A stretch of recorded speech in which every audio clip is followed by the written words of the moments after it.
Qué interesante y maravilloso es conocer el origen de nuestras festividades, de nuestras fiestas populares, y precisamente por eso hoy quiero hablarte de el origen de las posadas.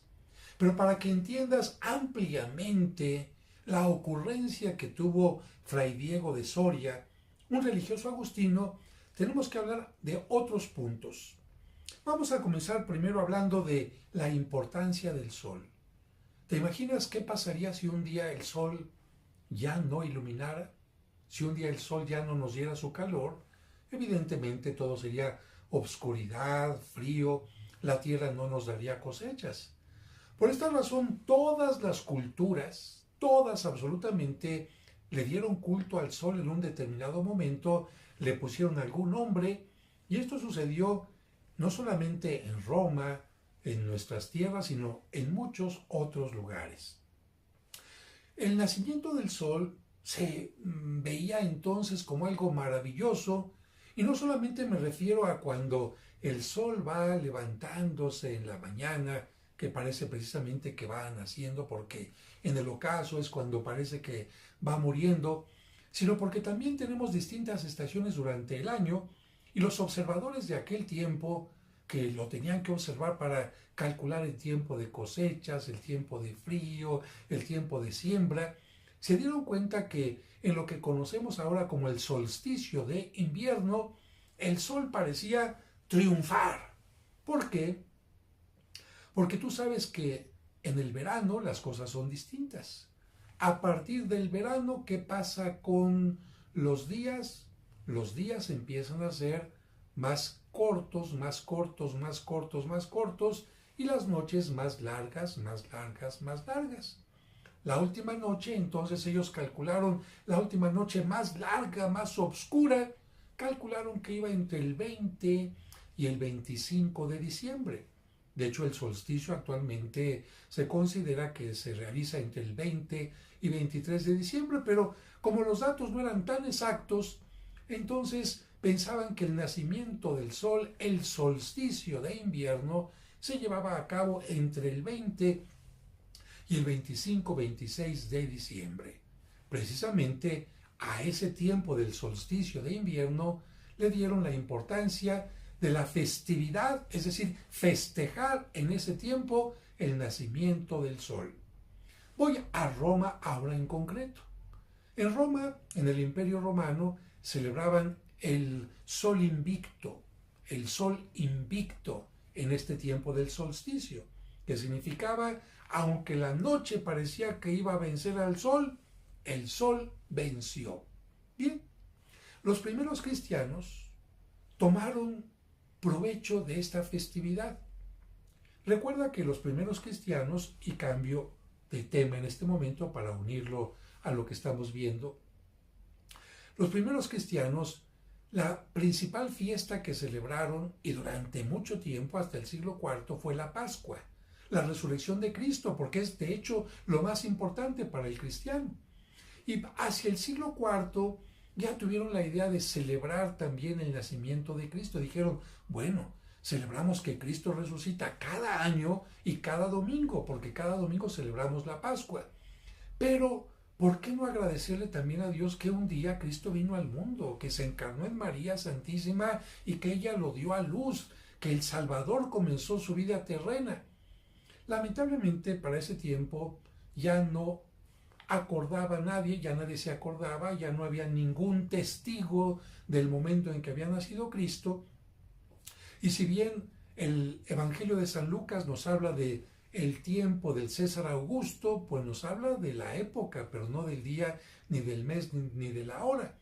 Entonces los cristianos dijeron, bueno, además como en algunas partes nos están persiguiendo y no podemos celebrar abiertamente nuestras misas, nuestras fiestas, vamos a ocupar la fiesta pagana de los romanos para cristianizarla. Ellos van a ver que estamos celebrando y van a pensar que estamos celebrando al Dios Sol, pero en el fondo vamos a estar celebrando a Cristo, que es el verdadero sol de la humanidad, porque Él dijo, yo soy la luz y el que me sigue no andará en tinieblas. Cristo es el sol sin ocaso, y entonces así es como comenzaron a celebrar la fiesta de la Navidad el 25 de diciembre en relación al solsticio. Bien, hasta aquí dejamos el sol invicto. Vamos ahora a nuestras tierras. En nuestras tierras tuvimos la evangelización gracias a varios grupos de misioneros. Los primeros que llegaron fueron los franciscanos, después llegarían los dominicos, después los agustinos y otros grupos más. Los agustinos llegaron a nuestras tierras en 1533 y para 1539 un grupo de ellos se instaló muy cerca de las pirámides de Teotihuacán, en un lugar que se llama Acolman y que todavía tú puedes visitar porque el convento se ha convertido en museo. Pues bien, en ese lugar, Diego de Soria, un religioso agustino, vio que los indígenas celebraban las fiestas de Panquetzalitzli, una palabra náhuatl que significa el levantamiento de banderas. Diego de Soria puso atención y dijo, a ver, celebran esta fiesta por la noche. ¿Qué es lo que celebran? El nacimiento de Huitzilopochtli. ¿Quién es Huitzilopochtli? El sol. Ah, caray. Están celebrando por la noche el nacimiento del sol, pero no solamente con un día, sino como que se van preparando con varios días para esta fiesta. ¿Y qué tienen en la fiesta? Antorchas, cantos, danzas, procesiones. Y Diego de Soria dijo, voy a hacer lo mismo que hicieron los primeros cristianos. Voy a utilizar estas fiestas paganas para convertirlas en fiestas cristianas y aprovecharlas como una evangelización. Decirle a estos indígenas que qué bueno que den culto al sol, que qué bueno que estén contentos, que hay algo que hace que la tierra germine. Pero ¿quién es el verdadero Dios? Pues vamos a hablar de Jesucristo. Sin embargo, tuvo una ocurrencia que podía haberle ocasionado un problema grave, por lo siguiente. Él pensó en tener 9 misas, en lugar de lo que hacían los indígenas, pero por la noche. Y en aquel tiempo solamente estaban permitidas por la liturgia la misa nocturna de la Navidad y la misa nocturna de la Pascua. Todas las demás misas se tenían que celebrar siempre por la mañana y antes de las 12 del día cuando mucho. Por lo que para poder hacer esto, Diego de Soria le escribió al Papa Sixto V pidiéndole permiso para celebrar estas misas, explicándole el porqué. Y el Papa, buena onda, le respondió que sí y le dio estas misas como aguinaldo. Es decir, aguinaldo es la palabra que se utiliza para hablar de regalo. Y el religioso empezó a realizar estas misas, atrajo a los indígenas, se repartieron antorchas, se hicieron procesiones, hubo cantos, hubo repartición de fruta, pero todo comenzaba con la misa. Y en la misa se hablaba quién es Jesucristo, quién es su madre, quién es José, por qué estuvieron de peregrinos, a dónde peregrinaron, en fin. Y precisamente por eso se les empezó a llamar posadas. Una vez terminada la misa, salían al exterior o al atrio, hacían el caminar para unirse espiritualmente con María, cantando las letanías en honor de la Santísima Trinidad, de Cristo y de María Santísima. Y una vez que habían hecho el recorrido, por cierto, con antorchas y con algo que les gustaba mucho a los indígenas, la pólvora, las lucecitas de Bengala, que eran como estrellitas mágicas que bajaban a la tierra y que tenían en sus manos como un regalo de Dios, pues llegaban a la puerta del convento y empezaban a pedir posada, se les negaba, volvían a pedir lo que conocemos nosotros como la petición de posada. Después se añadió un canto y por supuesto al entrar ya venía la repartición de frutas y de otras golosinas que a los indígenas les gustaron mucho. Poco a poquito estas cosas fueron cambiando o bien también esparciéndose por distintos lugares. En otros lugares donde había religiosos, aunque no fueran agustinos, se empezó a tener esta tradición y donde no había religiosos, ¿qué crees? Pues no había misa y se cambiaba por el rosario, quizás no completo, quizás únicamente con los 3 primeros misterios gozosos, la anunciación, la visitación y el nacimiento. Y hasta ahí se quedaban. Se leía algún fragmento de San Lucas, del capítulo 2, versículos del 1 al 7, donde se nos habla precisamente del traslado de la Virgen María y San José hasta Belén. Y posteriormente vino también otro elemento que se quedó en las posadas, que fueron las piñatas.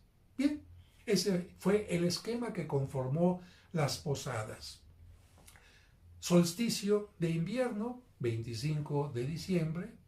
Fray Diego de Soria, agustino, en el convento de Acolman, hacia 1539.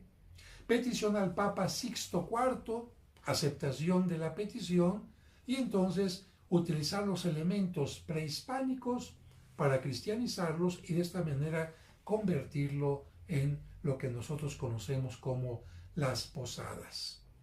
Y en este tiempo, lamentablemente, mucha gente, al desconocer el origen de estas posadas, pues simplemente las ha convertido en una fiesta donde hay baile.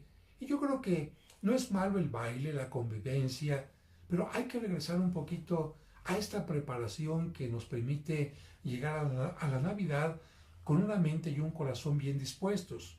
Y sobre todo tomar en cuenta que en nuestros días hay muchos peregrinos que están buscando posada en nuestro corazón. Ojalá que a esa gente que ves en la calle con frío, con hambre, no solamente en este tiempo, sino siempre, tú puedas decir, veo en ellos el rostro de la Virgen María y de San José, y no les voy a decir, aquí no es mesón, sigan adelante, como dice el canto, sino por el contrario, abrirles el corazón para que puedan entrar a tu corazón y recibir alimento, quizás algo para cubrirse, y que ellos sean los peregrinos que te ayuden a sentir más cerca la Navidad. Y a propósito de esto, pues en las posadas no pueden faltar los peregrinos que se fueron haciendo de barro y de cerámica, y hasta nuestros días, pues ya mira, hasta de otros países, de otras latitudes del oriente, llegan estas imágenes de los peregrinos de José llevando a María sentada al lomo de burro, él con su bastón de caminante para indicar que van buscando posada, y María tocándose su vientre diciendo, aquí viene el Salvador del mundo. Pues yo te invito a que vivas las posadas con gusto, con cariño, que hagas que otros niños, como cuando tú y yo éramos niños, sientan la alegría de romper la piñata, de recibir el aguinaldo, de cantar la letanía, de tener con cuidado esta velita que indica que Cristo es el Salvador del mundo. Si te gustó este video, pues dale like, y si quieres que te reciba, si quieres recibirlos automáticamente cada vez que los voy subiendo, pues suscríbete aquí donde dice la opción suscribirse, y de esta manera estaremos en contacto. Seguimos en comunicación en este canal. Que Dios te bendiga.